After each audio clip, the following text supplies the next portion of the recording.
Hey guys, hope you enjoyed that silly little intro. Now let's get to the topic at hand. Are you a lover of country music? Maybe even hip-hop? There's also R&B, rap, rock and roll, trap, alternative, and even the loudest of the heavy metal. And we're not going to mention all the other various genres as there's way too many of them. But today we're going to talk about how music influences how we feel and why. Henry Wadsworth Longfellow, a poet and educator type chap, back in the 1800s said, "Music is the universal language of mankind." I think we can all agree that everybody can appreciate a lovely song no matter the language we speak. Heck, even the animals and the insects recognize when it's time to get jiggy with it.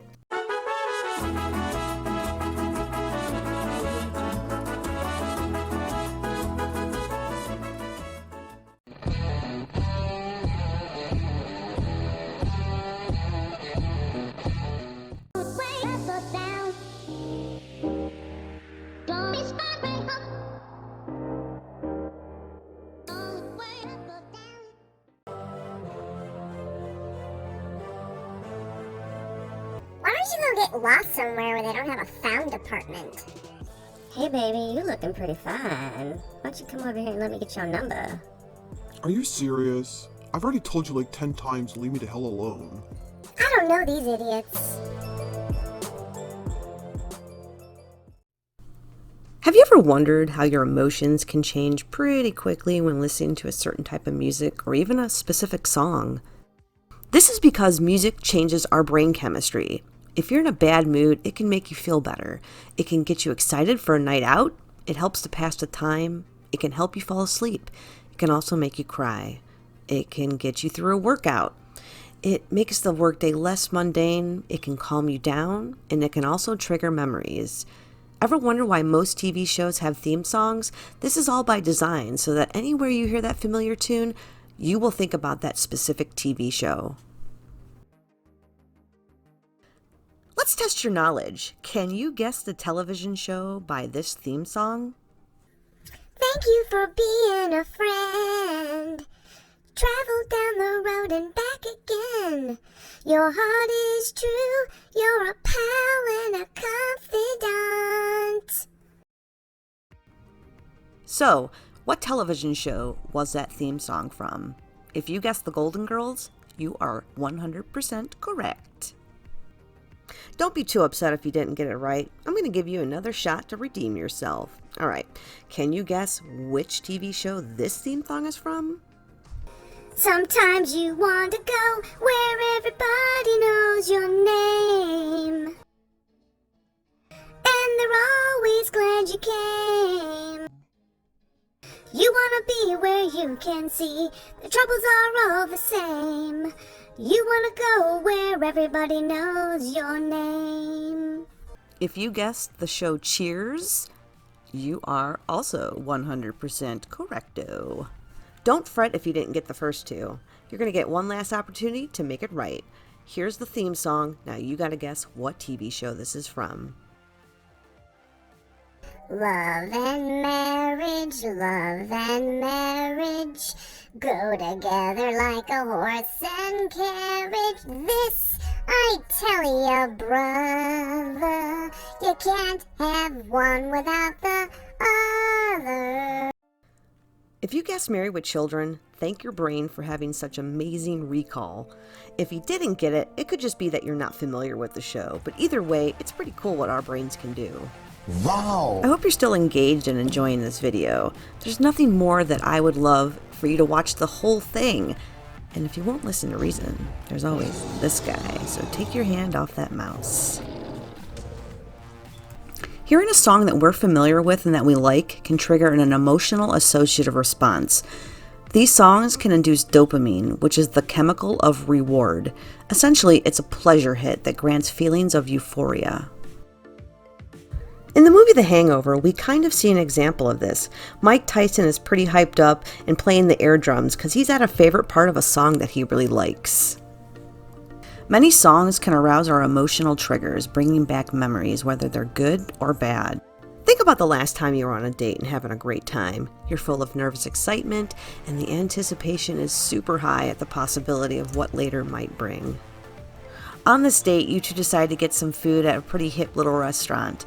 And while you're there, there's probably a variety of songs faintly playing off somewhere in the background. You might not even notice them in the moment. But sometime in the future, whether it be a week, a month, or even a year, hearing one of these songs again will probably trigger the memory of that great date you had. Why is this, you ask? Well, because your brain is tuning in, even if you're not. You see, your brain is engaged in every aspect of the normal hubbub of daily life, such as working, driving, eating, or sleeping.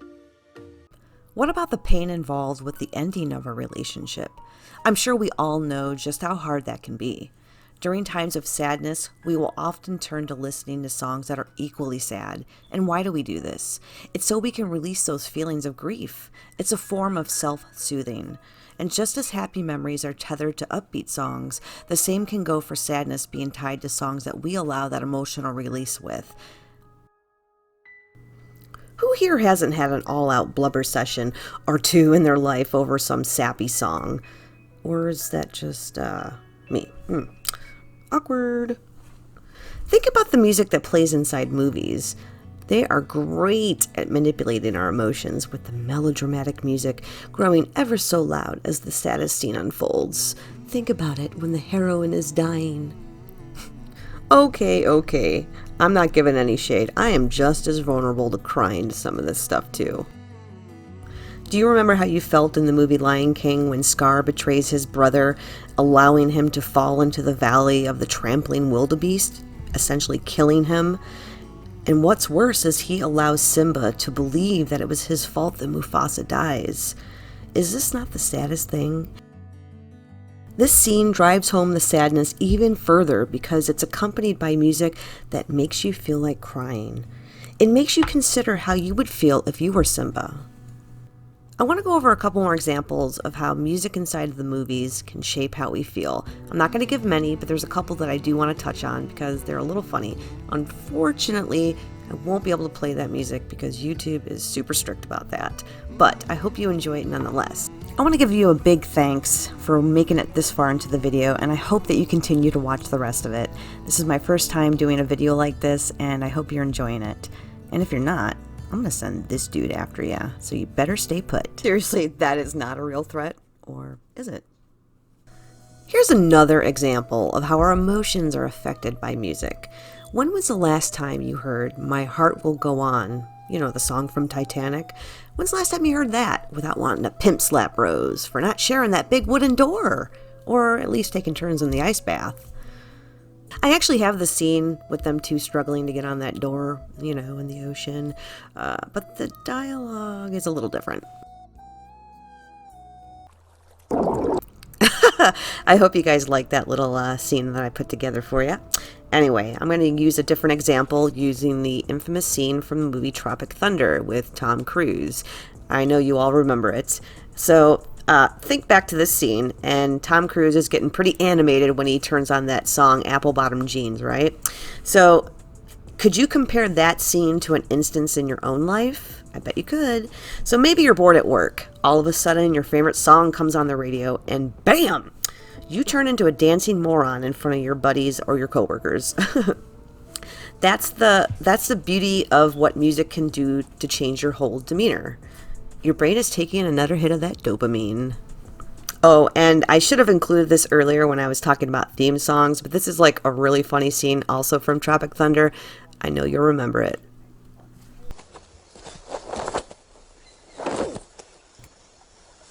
For 400 years, that word has kept us down. Took a whole lot of time just to get up that hill. Now we up in the big leagues. Cannot turn it back. Long as we live, it's you and me, baby. That's the theme song for the Jeffersons. You really need help. And just because the theme song don't make it not true. Okay, enough of the silly movie examples.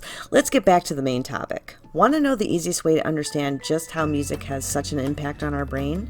Well, you can watch an MRI of a person's brain as they listen to music. Now, I know this is probably not possible for the majority of us, but what we can do is see one on good old YouTube. I think there's one out there.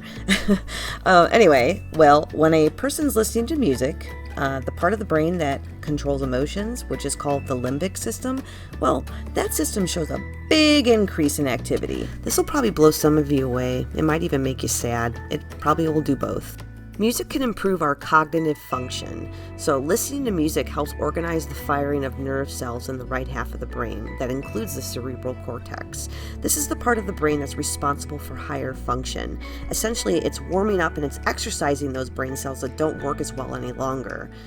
There's no better proof of this than by watching the video that I'm about to play for you. I think that you're going to be truly amazed at the transformation of this man that's the focus of the video. So here in this video, you're going to meet Henry. He's an older gentleman that's living inside of a nursing home. He has severe Alzheimer's and probably a list of other ailments. We get to see Henry go from basically catatonic to being back alive. We first see Henry inert, maybe depressed, unresponsive, and almost unalive. Henry. Yeah? Henry. Yes, sir. I found your music. You want your music now? What's up to you? Okay, let's try your music, okay? And then you tell me if it's too loud or not. Then he is given an iPod containing, we know, his favorite music.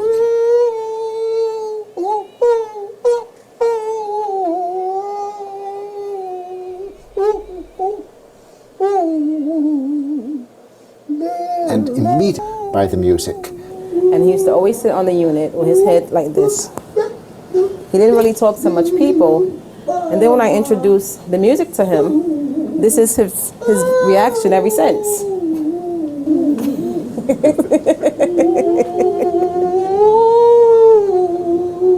The philosopher Kant once called music the quickening art, and Henry is being quickened, he's being brought to life. Yeah? I'm going to take the music for 1 second, okay? Just to ask you a few questions. Okay? I'm going to give it back to you. Okay. The effect of this doesn't stop, because when the headphones are taken off, Henry, normally mute and virtually unable to answer the simplest yes or no questions, is quite voluble. Henry, Yeah? do you like the iPod? Do you like the music you're hearing? Yes. Tell me about your music. Well, I don't have one, I mean. Do you like music? Yeah, I'm crazy about music. You play beautiful music, beautiful sound. Beautiful. Did you play music when you were, did you like music when you were young? Yes, I went to big dances and things. What was your favorite music when you were young? Well, I guess, Cab Calloway was my number one band guy. I liked it. What's your favorite Cab Calloway song? Oh, I'll be home there for Christmas. Oh, you can count and plan on me with plenty of snow, mistletoe, present, wrap around your tree. Ow! So in some sense, Henry is restored to himself. He has remembered who he is, and he's reacquired his identity for a while through the power of music. I hope by watching that clip that you two were also pretty amazed and surprised at just how powerful music can be. The video isn't over just yet, but we are getting pretty close, and I want to thank you so much for staying with me this long. There's just a few more points that I want to touch on before I end this video, so be a pal and stick with me while I wrap it up. Ever wonder why you start to like a song after you initially hate it? The short and simple answer is familiarity. So you see, our brains are unbelievably good at identifying and singling out patterns. So once that gobbledygook between your ears recognizes a jingle, whether you like it or not, every time you hear it, you are subconsciously growing more accustomed to it. So those crappy lyrics and obnoxious beats can start to become less irritating over time. Next thing you know, you're singing along like your life depends on it. That's why radio stations play those hit songs like every third song all day long. No one likes a show off. It's because they want you to like that music, and the reason why is because they want you to buy the music. Much of the effect that music has on you relies heavily on your expectation. So let's take a song that you initially dislike upon hearing for the first time. You're unimpressed, you don't like the hook or the chorus, you want to turn the station. It violates your expectations in ways that you don't like. In that first listen, you're probably not focusing too closely on the nuances of the music, but more so on the voice and the lyrics. Now, upon hearing that song again, you may start to observe other things such as the beat, the treble, and the various instruments that are being used on the audio track. So once you're able to predict what's coming next, the more you can appreciate and enjoy it. Now, there's a thing called enjoying music too much. Basically, you can listen to a song enough times that you get to the point that you no longer like it. So what is changing in your brain that's going from I really love this song to I cannot stand this song anymore? It's because overexposure diminishes pleasure. Hearing a song too many times can actually turn you against it. Too much of a good thing is not always a good thing. Of course, there's always going to be certain songs or entire genres of music altogether that you don't vibe with, and that's okay. But for the most part, all of this stuff applies. We are finally at the end of the video, and if you're still here and you're still enjoying it, I want to thank you so much for sticking with me. If you liked it, which I'm hoping you did, please give this video a like and also comment below what you thought. Anything would be appreciated. Subscribing to me would be hella awesome. I do plan to come out with some more stuff soon, but for now, this video took me quite a while. It's new for me to edit this kind of stuff, so I know if this video has been a little clunky, that's why I'm kind of new to it. I'm hoping over time my skill will improve, but for now, I hope you enjoy what I put together. Again, please like, subscribe, comment, all of that would be great. Again, thank you so much for watching. I will also be including links for all of the video clips that I used as well as the music in this video. If you like them, maybe you can use them yourself in something you're doing. All of the links will be below, so check them out if you like, as I do want to give credit where credit is due.